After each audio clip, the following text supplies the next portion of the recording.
Au Gabon, les membres du gouvernement élus députés lors des récentes législatives de transition ont reçu un ultimatum. Quitter leur fonction exécutive avant le 17 novembre s'ils souhaitent siéger à l'Assemblée nationale. Une application stricte de l'article 73 de la Constitution gabonaise qui interdit le cumul entre fonctions ministérielles et parlementaires.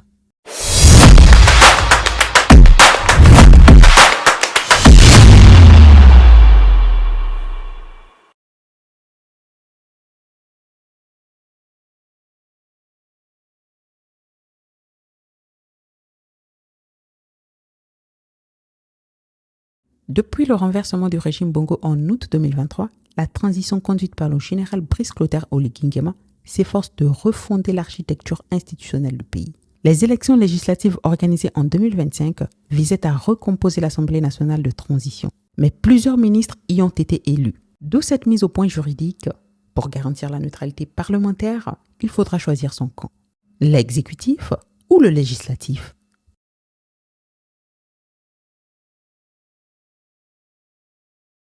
Cette décision dépasse le simple cadre administratif. D'abord, elle marque une volonté politique de séparer les pouvoirs longtemps confondus sous l'Ancien Régime.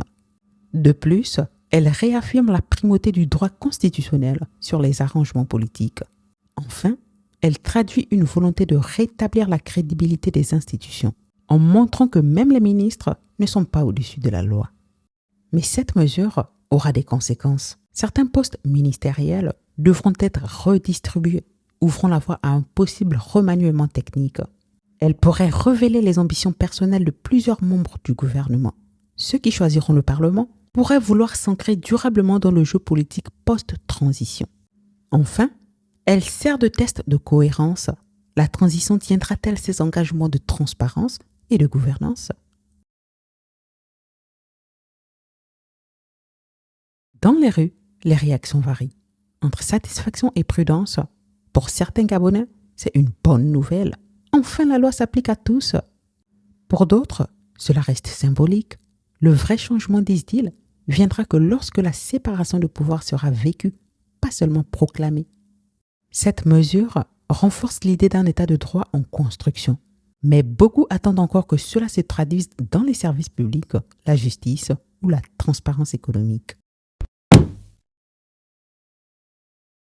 Entre l'exécutif ou le législatif, il faut désormais choisir une exigence juridique, mais aussi un acte de maturité politique. Et vous, pensez-vous que cette séparation de pouvoir marque le vrai tournant de la transition gabonaise? Donnez votre avis en commentaire et soyez au rendez-vous. À tantôt!